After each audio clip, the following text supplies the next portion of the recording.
Tous ces amis, j'espère que vous allez bien. On se retrouve aujourd'hui pour un tout nouveau live et je suis aujourd'hui accompagné de Purple. Salut Purple, comment ça va?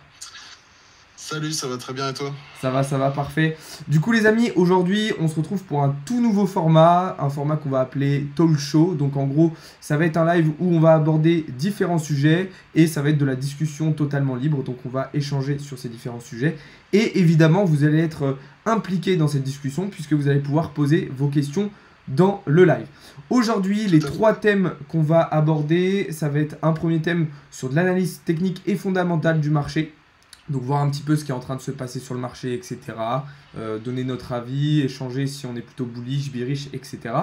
Un deuxième thème qui sera sur la blockchain Terra, donc avec le Luna, le nouveau Luna qui arrive et son stablecoin UST. Donc on fera un petit point un petit peu sur tout ça.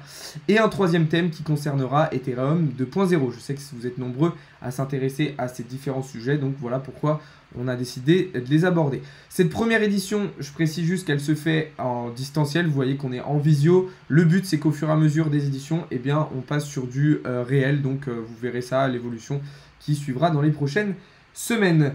Écoutez, on va commencer tout de suite, Purple va se présenter et après on va pouvoir commencer directement. Alors bonjour à tous, moi c'est Purple, alors je suis un ami d'Alex depuis des années maintenant et je suis un fan de blockchain et de technologie en fait, que ce soit de l'informatique, tout ça depuis un moment. Donc voilà, la blockchain j'adore ça, les technologies, tout ce qu'il y a derrière en fait, au-delà du point de vue financier en fait. Et du coup, je collabore avec Alex maintenant et j'en suis satisfait. Donc voilà, donc en plus ce qui est bien c'est que là Purple va pouvoir apporter un point de vue un petit peu différent du mien. Moi vous le savez, je suis beaucoup plus porté sur l'aspect spéculatif des cryptos, même si évidemment je ne maîtrise pas que ça, mais c'est plutôt mon point de vue. Et du coup là on va avoir un point de vue un petit peu plus tech, un petit peu plus blockchain, avec des connaissances plus intrinsèques et fondamentales du coup à l'écosystème crypto. Du coup voilà, comme je vous le disais, n'hésitez pas à poser vos questions tout au long du live. On fera des petites pauses régulièrement justement pour répondre à vos questions. Et puis voilà. Du coup, première partie, on va donc parler un petit peu de ce qui se passe en ce moment sur le marché. Déjà, pour commencer, du coup, je vais vous partager un petit peu mon écran que vous allez voir tout de suite pour vous montrer le cours du Bitcoin qui est absolument horrible cet après-midi avec ces deux bougies en H4 qui sont catastrophiques. Donc pour faire un petit point, comme vous le savez, on avait cassé ici le triangle de compression en H4 ainsi que le range, ce qui nous avait permis de réintégrer le range weekly, donc plutôt intéressant.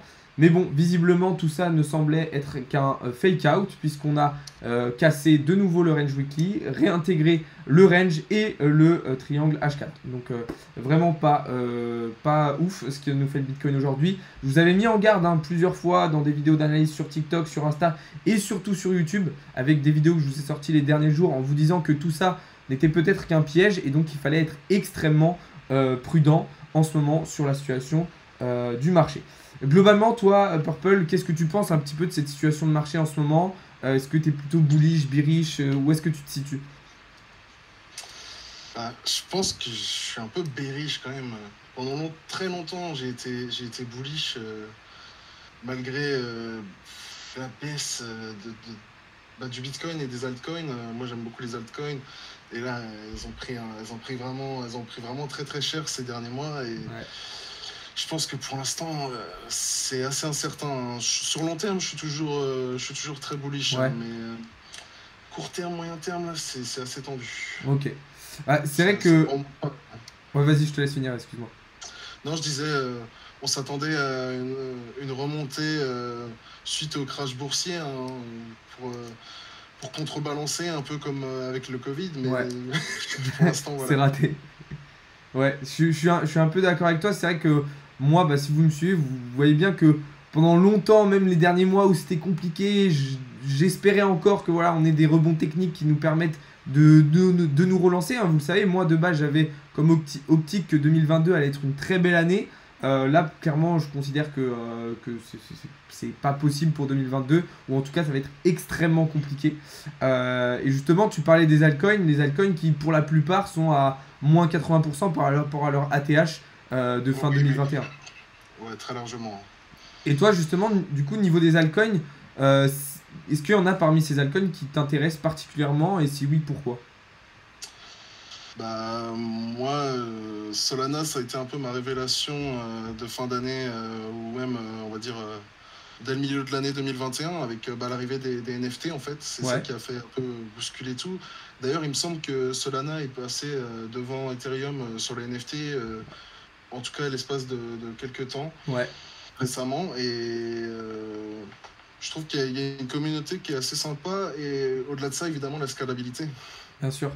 C'est-à-dire que bah, voilà, vous mettez pas trois plombs à faire vos transactions et ça vous coûte beaucoup moins cher que sur Ethereum. Après, évidemment, il y a tous les problèmes de la chain qui est off parfois.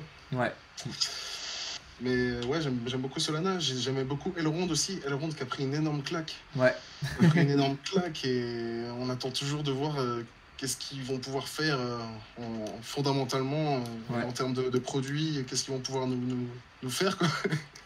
Bah, de toute façon, il va y avoir un travail pour toutes ces blockchains, que ce soit sur la décentralisation, sur la scalabilité, comme tu disais, Ouais. pour step up en fait. Ouais, tout simplement. Parce que, on va en parler tout à l'heure, mais avec Ethereum 2.0 qui arrive, attention. Ouais, carrément. Carrément, carrément. Ok, ok. Du coup, les amis, n'hésitez pas aussi à nous dire dans le chat un petit peu, bah, vous, votre avis sur le marché. Est-ce que vous êtes plutôt baissier? Est-ce que vous êtes plutôt haussier? Qu'est-ce que vous pensez un petit peu de cette situation de marché qui est extrêmement compliquée, qui est extrêmement particulière en ce moment et qui est compliqué pour certains, profitable pour d'autres. Puisque oui, certes, on a une situation de marché qui est compliquée, et là, je vais vous remontrer votre écran pour que vous puissiez voir ça. Mais d'un autre côté, cette volatilité, elle va permettre de saisir en fait un certain nombre d'opportunités qui vont être ultra intéressantes. Donc oui, le marché est compliqué. Oui, on n'a pas de tendance claire d'identifier, qu'elle soit haussière ou baissière. Là, globalement, depuis mi-mai, on évolue dans un range, même si ça a changé un petit peu les derniers jours. Mais on a quand même au sein de chaque journée une certaine volatilité qui va nous permettre de prendre des positions. Alors moi, je voulais qu'on revienne sur un petit peu les altcoins, comme on disait tout de suite. Est-ce que tu penses justement qu'aujourd'hui, dans les gros altcoins qu'on connaît, donc tu as parlé de GLD, tu as parlé du Solana, est-ce que tu en vois certains qui sont plus en difficulté et qui vont potentiellement, on va dire, disparaître un petit peu du top 10 qu'on a aujourd'hui, par exemple? Alors, disparaître, j'en sais rien. Alors, Elrond, franchement, je trouve qu'ils ont pas mal délivré, en retard d'ailleurs, sur l'année 2021 avec le Maillard Exchange et la DeFi en fait. Mais depuis, on n'a pas eu vraiment énormément de news, donc il faudra vraiment qu'ils s'activent parce qu'ils ont du marketing, hein, c'est très bien. Benjamin Minkou, qui est donc le CEO, est très actif et je pense que voilà, je pense qu'il dort pas beaucoup, mais quand même, c'est un peu dommage. Sinon, si on regarde le top 10, peut-être. Je pense que ça va encore, hein. Le top 10, c'est des cryptos qu'on a l'habitude de voir, hein. Il y a le BNB, l'XRP, Ouais, Cardano. Cardano, Cardano, ouais. j'ai un peu de mal, mais C'est vrai que moi aujourd'hui, en vrai, pour t'avouer, s'il y a une des cryptos qui peut-être me fait le plus peur, justement, ça serait Cardano. ah oui. Enfin, pourquoi? Parce que je trouve que c'est un écosystème qui innove de moins en moins, voire pas du tout, qui se développe très très peu, qui apporte rien de nouveau en fait concrètement par rapport au début, par rapport à ses débuts, et qui du coup, en fait, se fait très très facilement surpasser par d'autres écosystèmes qui vont être plus performants, mieux décentralisés, plus scalables, des choses comme ça.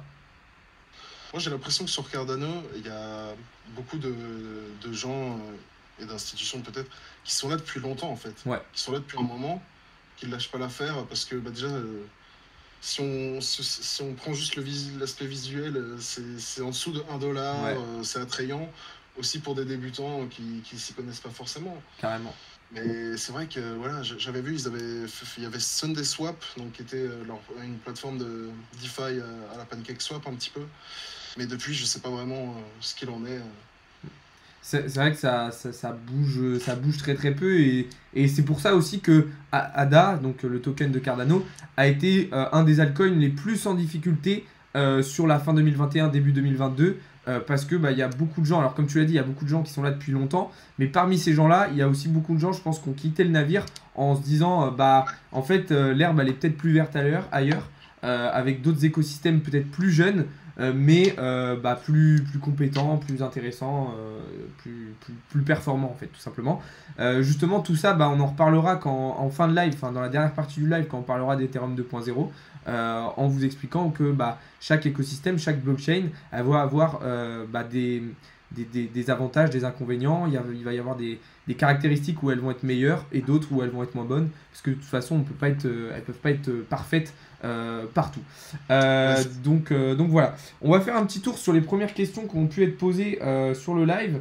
Alors, il y a une question de Nico qui demande pourquoi le Luna sur TradingView est monté à 20$, là il est à 6. Alors attention les amis, avec le Luna sur Binance, il y a eu plein de choses qui ont été faites. Alors Binance au début a mis le nouveau Luna sur le cours de l'ancien Luna. Donc en fait, vous avez vu le nouveau, donc le Terra classique, qui était affiché avec le graphique de l'ancien.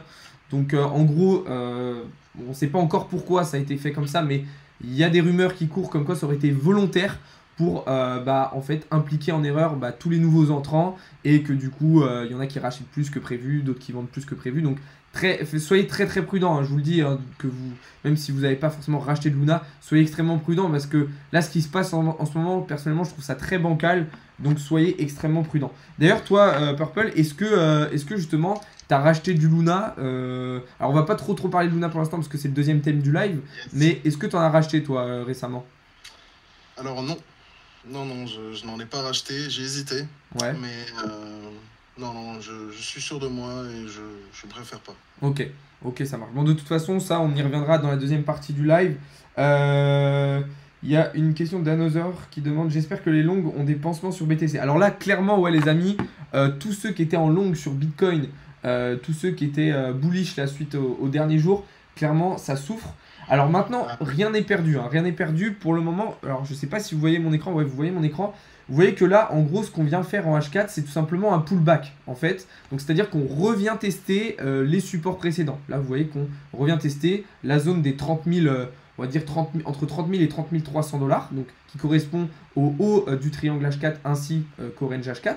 Donc si là, dans 2 heures, on fait une clôture H4 au-dessus de ces niveaux-là, on peut considérer que le pullback est validé, et dans ce cas-là, on va pouvoir potentiellement prolonger la tendance haussière. Maintenant, par contre, si en H4, on clôture au sein de ces niveaux-là, donc en gros sous les 30 000$, sous les 30 100$, alors là, on pourra considérer que ce n'est plus un pullback, mais un fake-out, et du coup qu'on a réintégration. Surtout, ce qu'il faut dire aussi, c'est que si on a fake-out et donc réintégration, on va avoir beaucoup de chances de venir ensuite casser par le bas. Donc ça pourrait être extrêmement violent dans les prochaines heures et dans les prochains jours. Toi Purple, comment t'es exposé aujourd'hui sur ce marché qui est assez compliqué? Est-ce que tu as encore toutes tes cryptos normales, ou est-ce que tu es repassé en stablecoin? Comment tu as géré un peu tout ça? Je me suis mis assez tard au stablecoin. J'ai pris la plupart de mes plus grosses positions, surtout l'année dernière. Ouais. Notamment en fin d'année. Donc là, j'ai toujours de l'Elrond, donc de l'EGLD. Ouais. J'ai un peu de Sol aussi, mais beaucoup moins. Et puis, c'est pas plus mal, sa valeur actuelle. Et j'ai toujours un peu d'Ethereum. Ouais. Que j'ai pas envie de bouger pour l'instant. J'ai envie de le laisser travailler, on va dire. Et j'ai quelques petites altes. J'ai un peu de Flux que j'avais miné. Ouais. Mais j'essaie de moins diversifier en cette période un peu compliquée. Ouais. De toute façon... Un peu d'Avax aussi. Avax aussi, ouais, ok. De toute façon, moi, c'est ce que je dis en ce moment, c'est vrai que dans des périodes compliquées comme ça, c'est bien de se recentrer, je pense, soit sur du stablecoin, ça évidemment, soit sur des cryptos qui sont là qui sont en place depuis longtemps, des trucs bien solides, quoi. Pas n'importe quel stablecoin, du coup. Oui, c'est sûr, du coup, il faut faire attention, mais c'est vrai que moi, en ce moment, j'évite d'aller me positionner sur des trucs un petit peu plus jeunes, un petit peu plus fragiles. Ouais. Tu vois, par exemple, le Flux, même si c'est un écosystème qui m'intéresse énormément, c'est vrai que j'évite en ce moment d'aller sur ce genre d'écosystème, parce que je considère qu'ils vont être beaucoup plus sensibles, en fait, on va dire, à des potentiels crash sur le marché. Ouais, je peux comprendre. Donc voilà, après, libre à chacun de prendre les positions qu'ils veulent, mais c'est mon avis. Alors, je regarde un petit peu les autres questions. Que pensez-vous de Atom? Alors moi, Atom, j'aime bien. Je sais pas si tu connais un peu, toi. Est-ce que t'en Ouais, un penses? petit peu. Ouais, Moi, personnellement, je ouais, trouve que c'est un bon truc. le token en lui-même, j'en ai pas. Et je sais qu'il s'est plutôt apprécié l'année dernière, même si c'est vite retombé finalement. Mais bon, c'est le contexte de marché. Ouais, Ouais, le Cosmos Hub, c'est censé en fait réunir plusieurs blockchains, permettre une cohabitation en fait. c'est ça. Ils ont pas mal travaillé, bah, notamment avec Luna, ils ont travaillé avec Avalanche aussi, Ouais, enfin ils travaillent avec beaucoup de chains en fait, et ça c'est cool. Mais je ouais. connais pas en profondeur. Ok. C'est vrai que moi, Atom, j'aime bien aussi l'écosystème parce que, bah, comme tu l'as dit, c'est un projet de, comme tu as dit, de cohabitation et d'interconnexion entre les blockchains. Et ça, je trouve que c'est un truc qui va être super important dans les mois et les années à venir, de vraiment créer justement bah, un maximum de projets comme ça qui vont permettre des connexions entre les blockchains, puisque ça va pouvoir donner de la force justement à tous ces réseaux-là.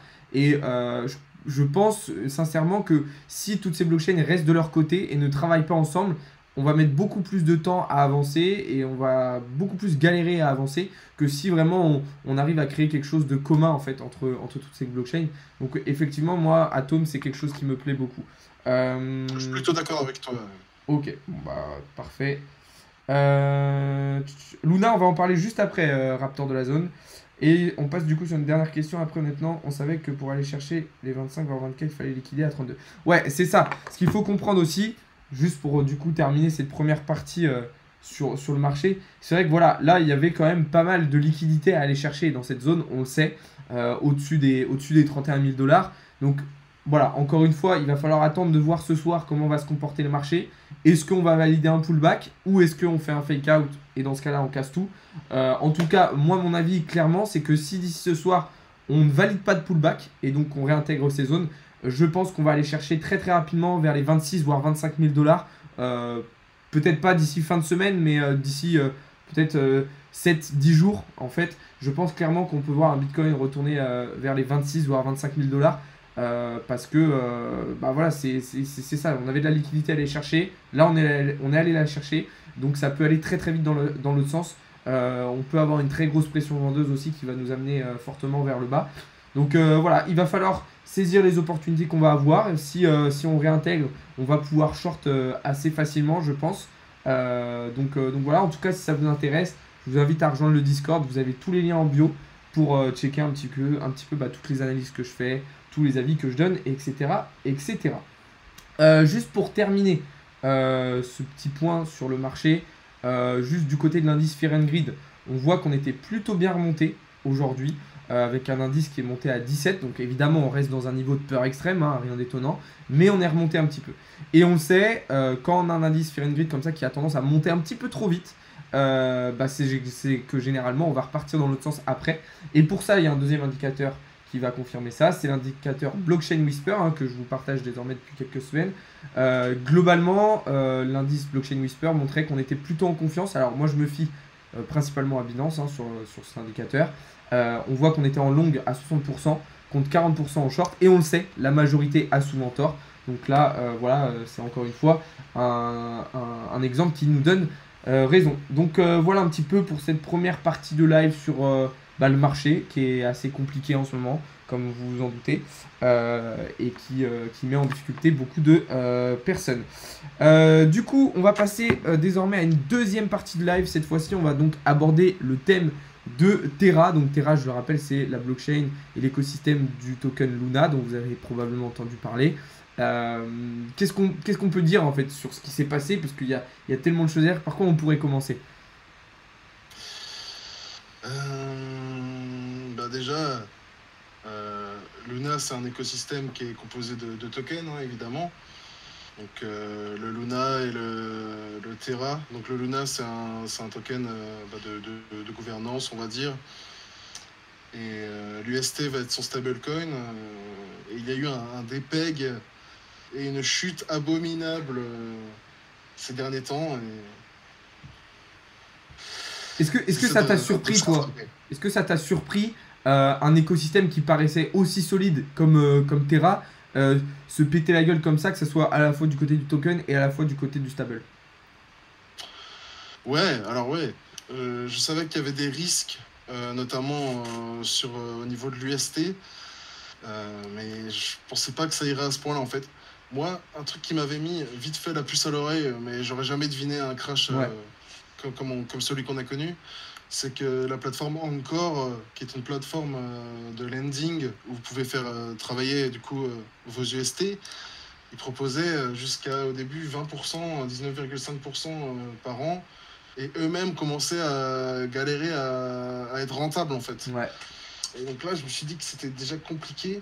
En plus, c'était quand même assez récent, hein. Le ST, c'est quand même assez récent. ouais, Et j'avais quelques doutes. C'est là, quand j'ai vu le Luna, qui il y a encore quelques mois était dans les 110 $, on va ouais. dire, un ATH autour des 120 $.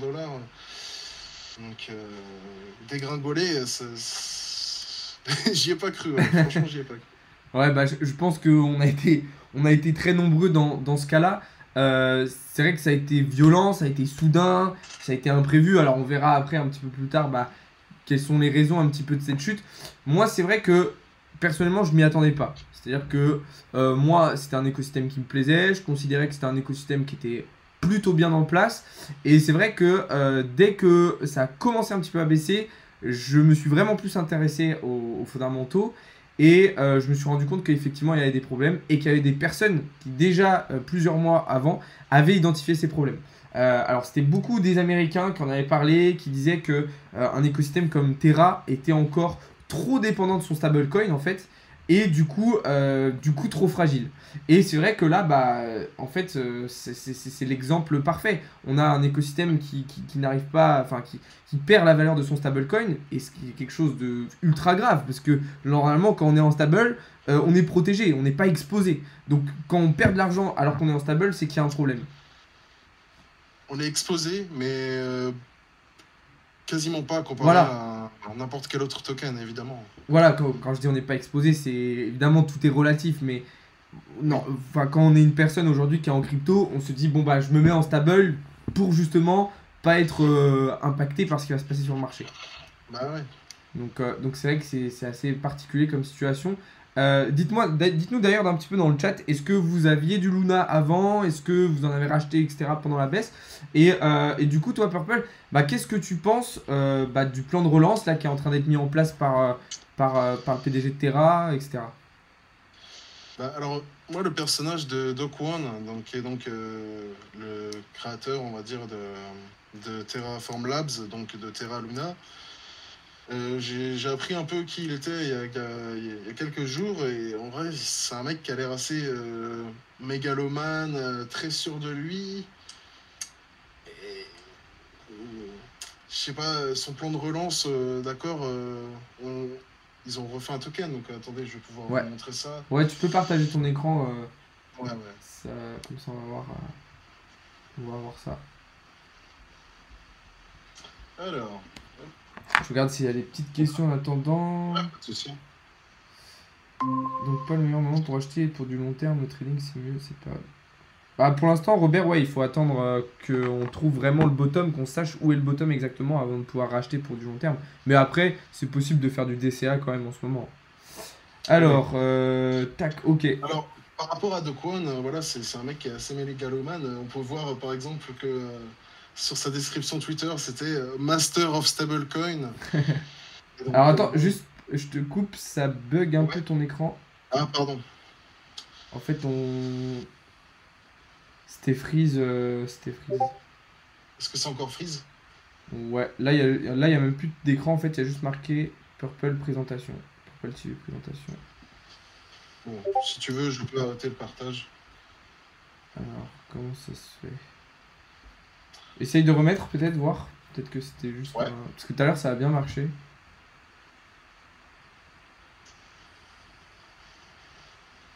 Je sais pas ce qui Voilà, s'est peut-être passé. présent. Est-ce Non, qu'on voit à présent? toujours Non? pareil. Ah si, c'est bon. Ok, c'est bon. Nickel. Ok, alors, bon, c'était. Ce que je disais, en fait, c'est que Dokwon, c'est quelqu'un qui aime beaucoup se clasher.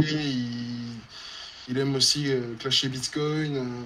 Là, il s'autoproclame Master of Stablecoin sur Twitter.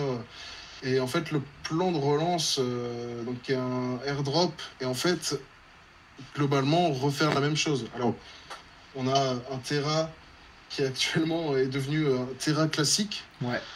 Donc, à 3 centimes de dollars, à 3 cents. Actuellement, bon, le Luna classique.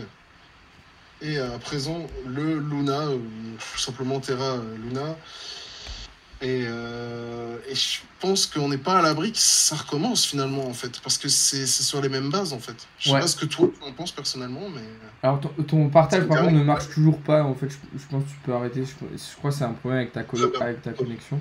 Euh, Ok, Moi c'est ce que grave. j'en pense, ouais je suis assez d'accord avec toi, en vrai je pense que c'est comment dire, c'est pour c'est un cache-misère en fait, c'est-à-dire que on refait mais on refait la même chose.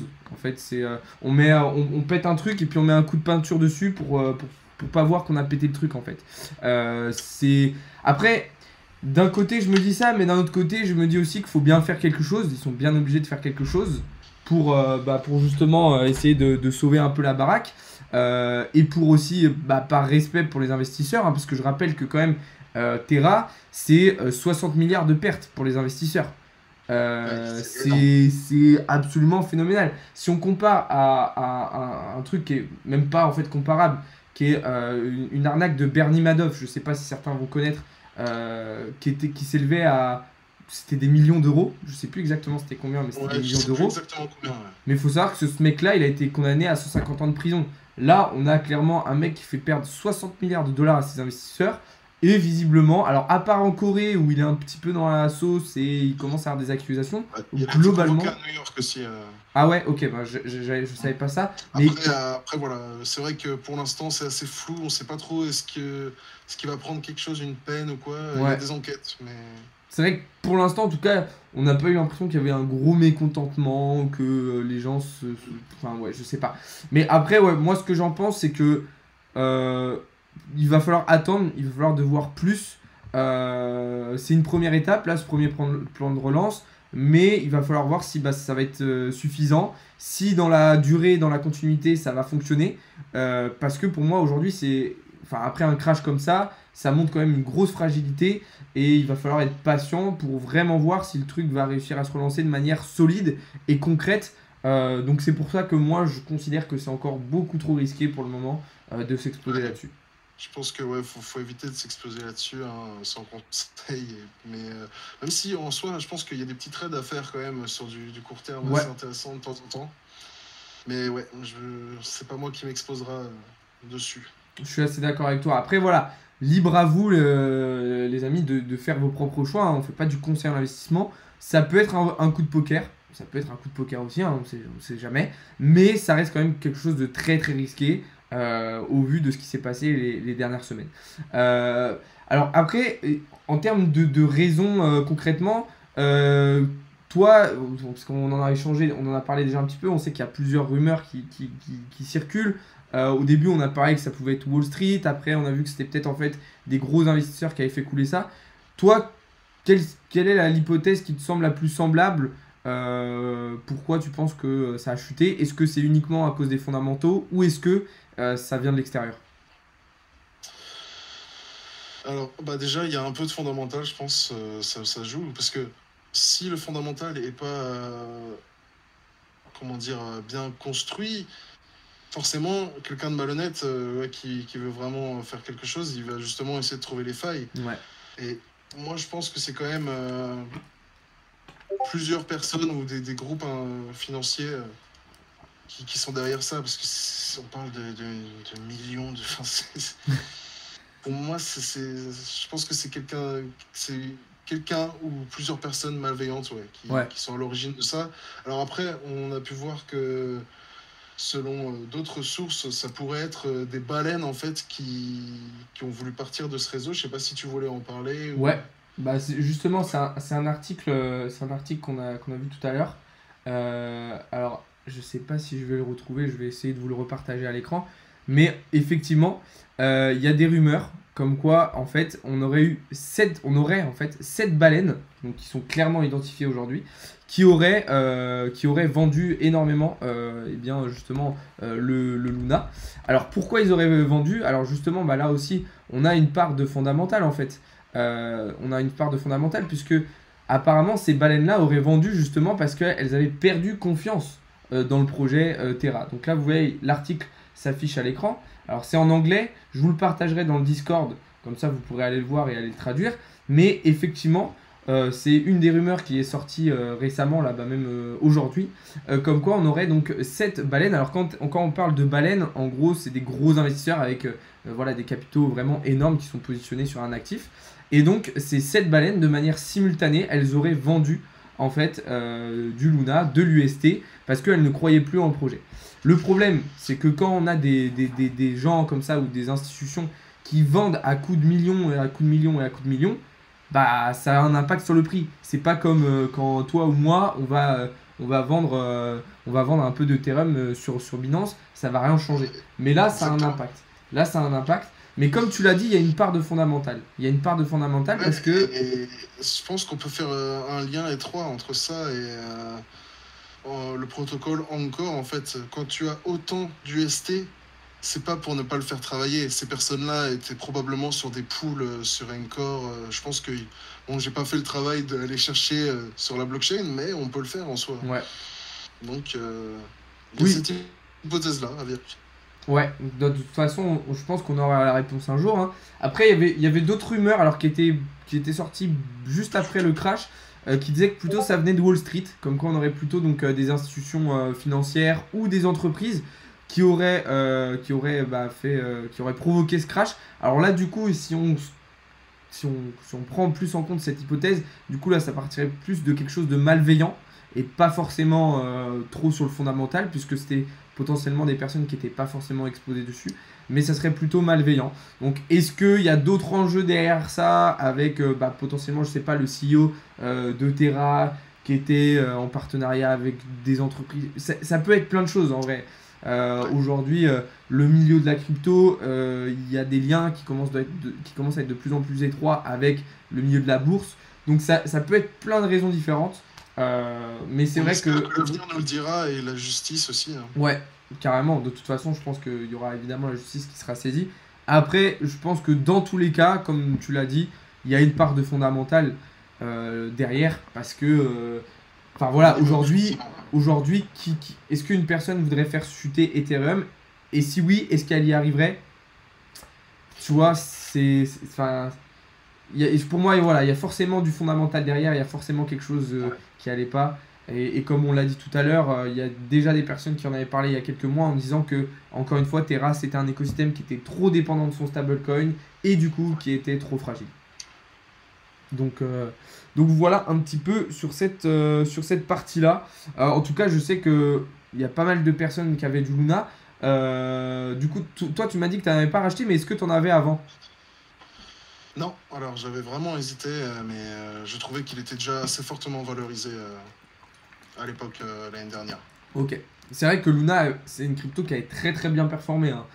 Fin 2021, c'était vraiment impressionnant. Moi, ça m'a permis personnellement de faire pas mal de plus-value. Alors j'en avais vendu, moi, je crois que j'en avais vendu autour des 90 $. Mais évidemment, il m'en restait une partie qui vaut absolument que dalle aujourd'hui, comme vous en doutez, mais bon, c'est le jeu aussi. Moi, ce que j'avais envie de dire pour terminer cette partie-là sur Luna, tu vas me dire ce que tu en penses.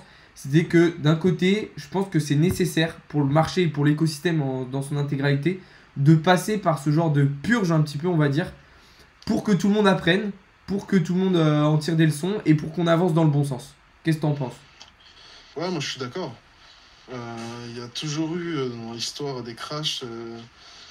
Puis les crypto-monnaies, c'est un milieu qui est encore assez jeune. Donc si on regarde, par exemple, en 10 ans, quelles cryptos sont passées dans le top 10, puis ont été rejetées, etc. Il y en a énormément, et des crashs comme ça peut encore arriver. Ça fait partie du game, j'ai envie de dire. Ouais, Ça construit en fait quelque chose de nouveau, c'est comme ça, c'est normal. ouais. Enfin, on aimerait que, Oui, qu'évidemment ça ne se passe pas de cette manière, mais c'est sûr, mais ouais, moi je suis vraiment convaincu que c'est une étape. Alors même si voilà, c'est chiant, il y a des gens qui perdent de Ouais, l'argent, et pensez aux gens qui ont perdu de l'argent, évidemment. voilà. Si vous en faites partie. Évidemment, on dit ça aussi parce qu'on n'a pas été trop impacté, enfin, Voilà. voire pas du tout. Mais évidemment, bah, pour toutes les personnes qui ont perdu de l'argent, c'est problématique. Mais encore une fois, à l'échelle du marché, dans la temporalité, je vais dire, c'est anodin presque. Et on dira peut-être ça dans longtemps, que c'était quelque chose d'anodin et que c'était une étape parmi tant d'autres en fait pour progresser.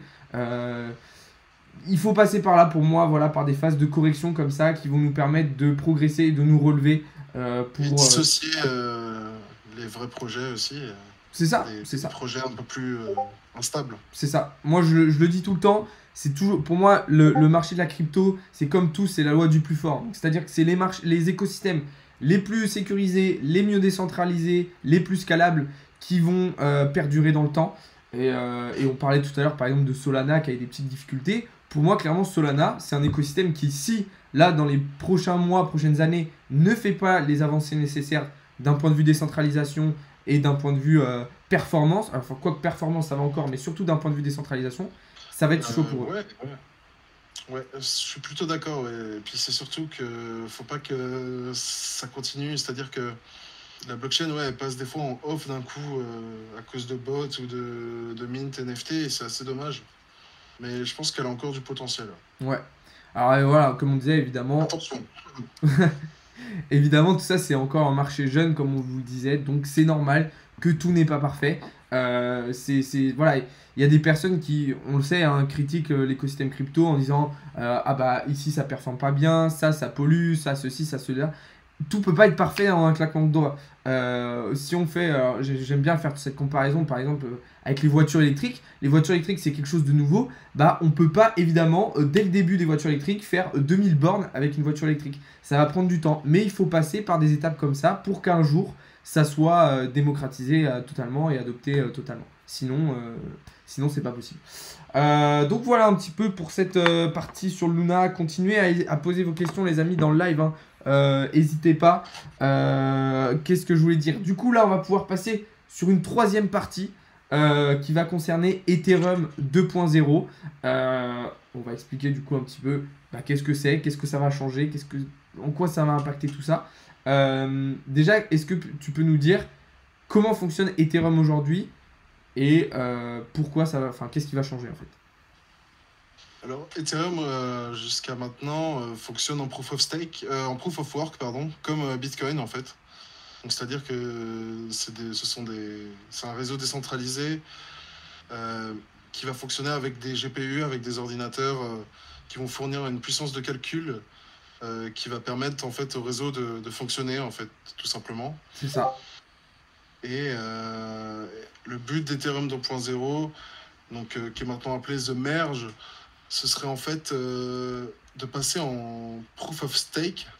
Et donc, au lieu d'utiliser des cartes graphiques et des ordinateurs pour alimenter le réseau et le faire fonctionner convenablement, il s'agirait de les stacker en fait.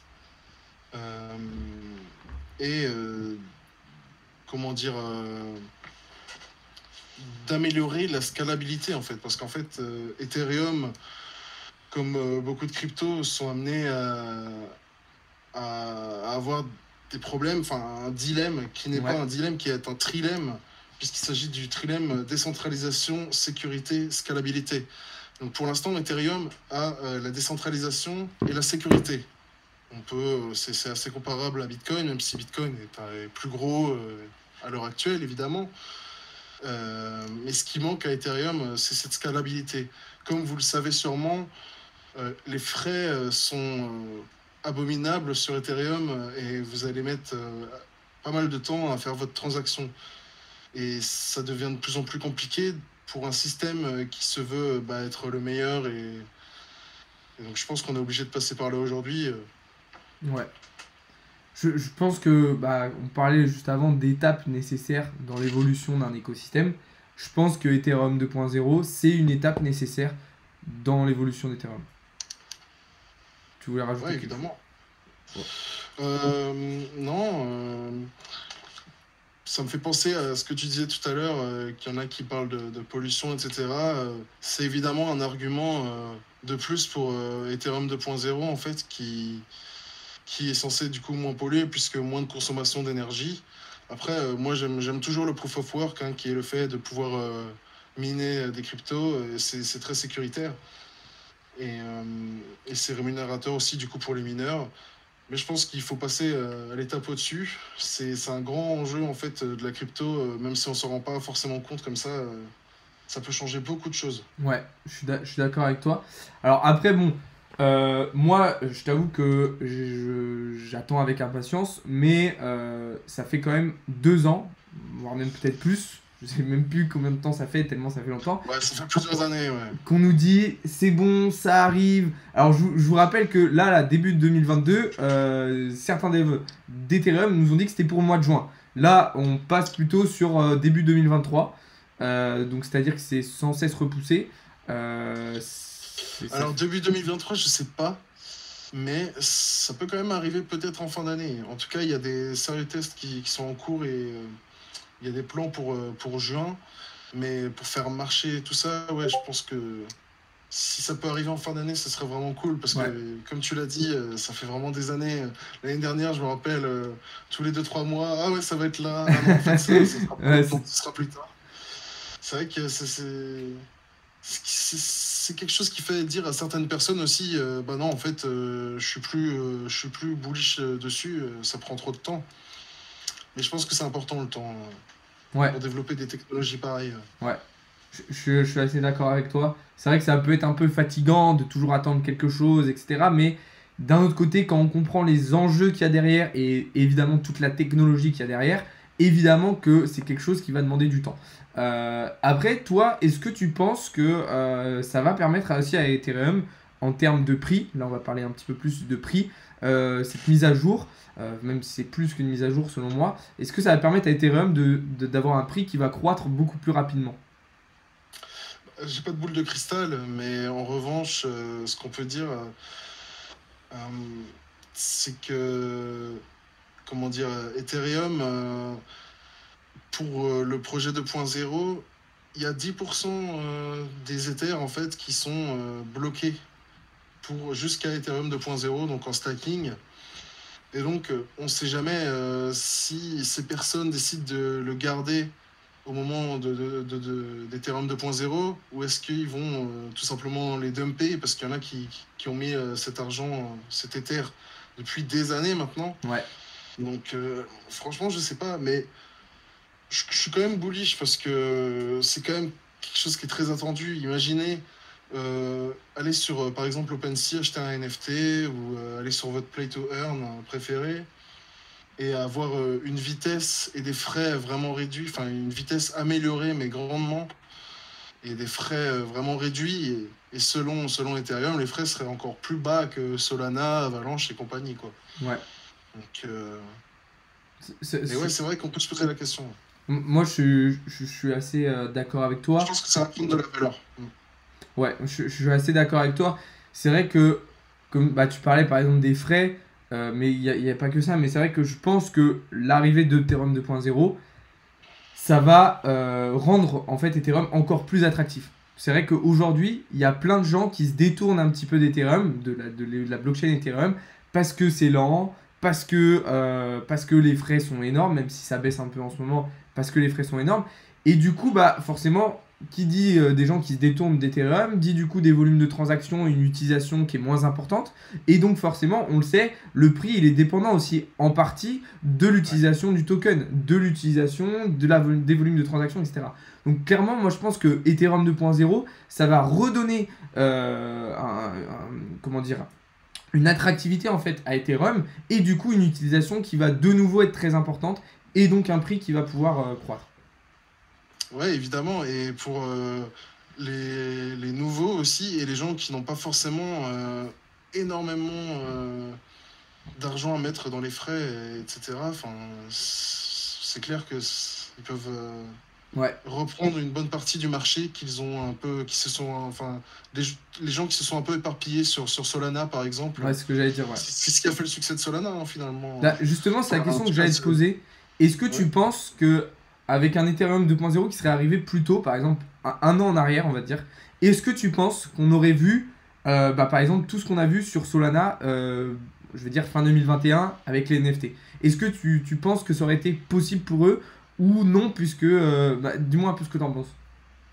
C'est une bonne question. En vrai, c'est compliqué, hein. C'est compliqué, mais je pense que Solana aurait quand même pété à un moment ou un autre. Ouais, Parce que 2021, ça a quand même été une grosse année. Et il y a eu énormément de nouvelles personnes qui ont voulu se mettre là-dessus. Et donc, je pense que ça n'aurait pas autant pété, évidemment. Je pense que Ethereum aurait largement repris le dessus. ouais. Mais je pense que rien que par curiosité et le fait que il y avait énormément de volume sur les marchés, je pense qu'aurait ôté l'expérience Solana, ouais, quand Ouais, même. ok. Bon, après, ça, de toute façon, on pourra jamais le savoir, hein, on pourra jamais le savoir de manière sûre. Évidemment. Mais c'est vrai que ce qu'il faut comprendre, c'est quand même qu'il y a beaucoup de choses qui se sont passées dans l'écosystème crypto, beaucoup de blockchain, d'écosystèmes, de projets aussi qui sont développés et qui ont avancé d'une certaine manière parce que Ethereum est dans cette position-là aujourd'hui. C'est-à-dire que, quand on parlait des NFT, aujourd'hui, une personne qui n'a pas des gros capitaux et qui veut se mettre dans les NFT, elle va pas aller sur Ethereum parce que Exactement. au moindre move de NFT, elle va se retrouver avec des frais de ouf qu'elle va préférer mettre autre part en fait. Bah ouais, c'est clair. Et en plus, on en est l'exemple nous-mêmes.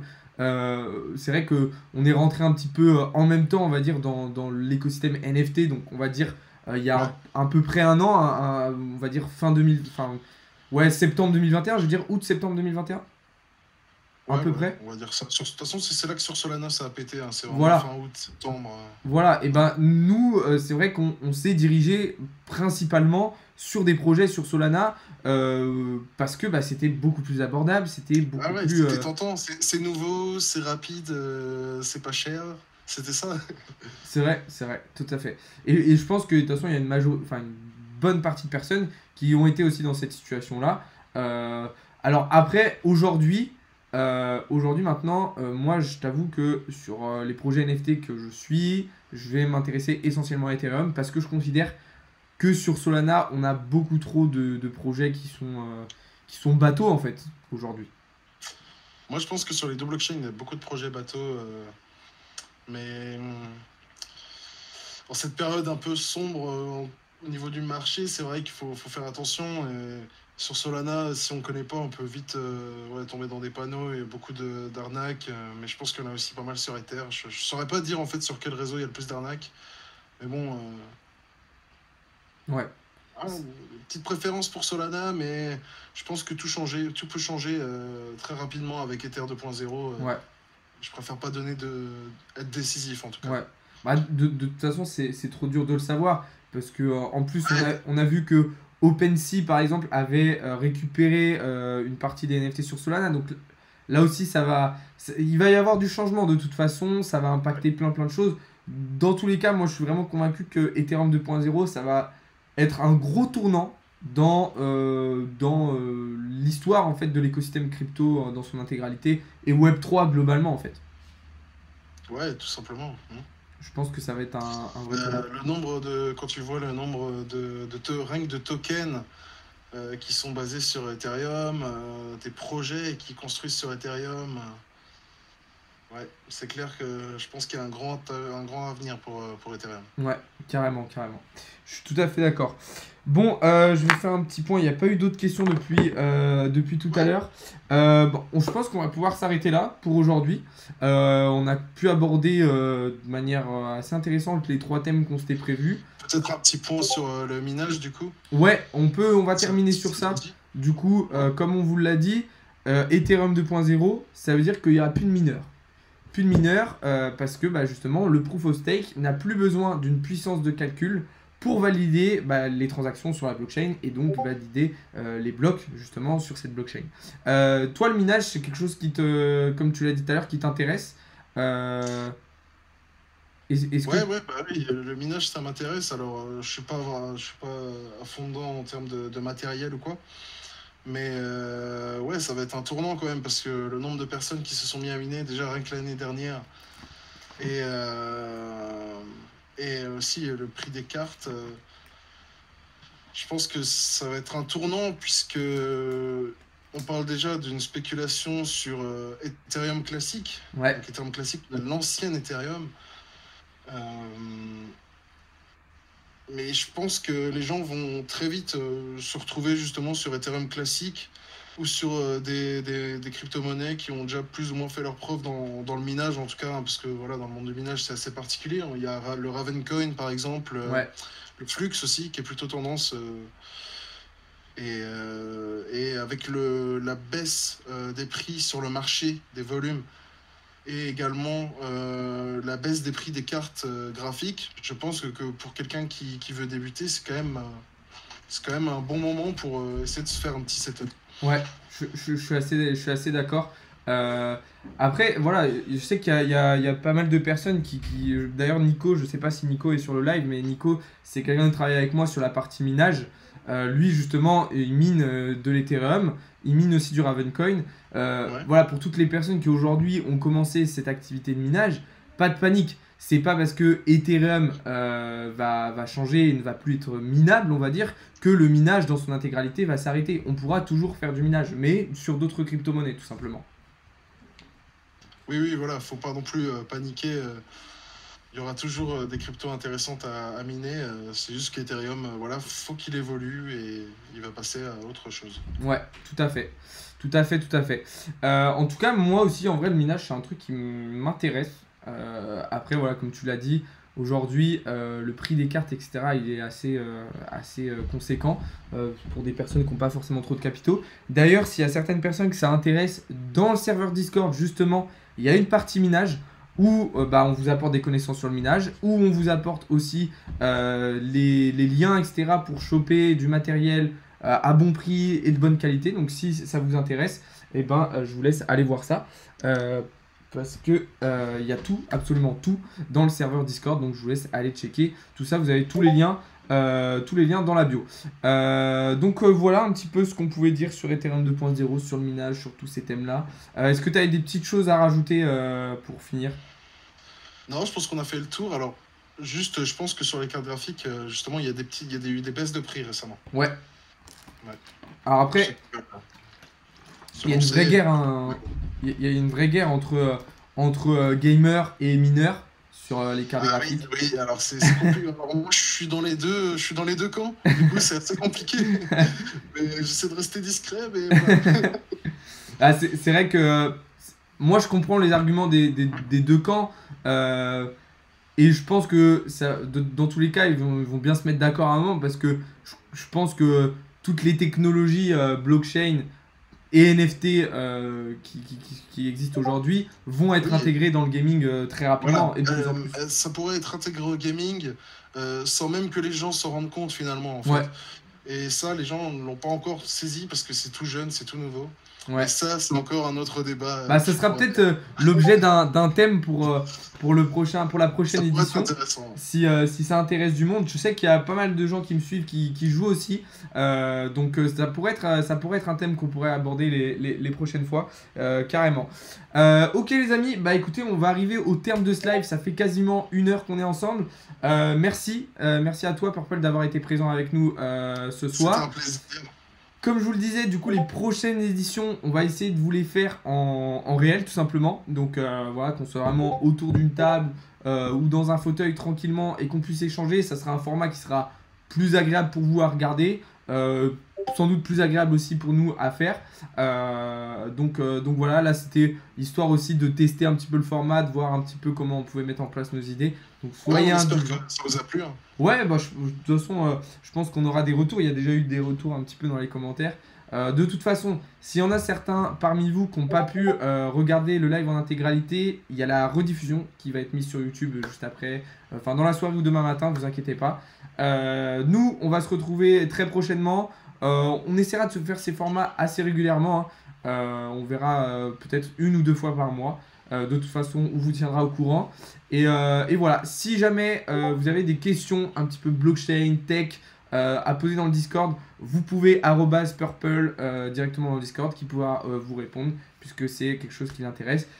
Donc voilà, sur ce les amis, on va vous souhaiter une très très bonne soirée. Je te souhaite une bonne soirée à toi aussi Purple, on se retrouve juste après pour débriefer entre nous. Et puis voilà, bonne soirée à tous les amis, n'hésitez pas à venir rejoindre le Discord et on se retrouve très prochainement. Ciao. Ciao.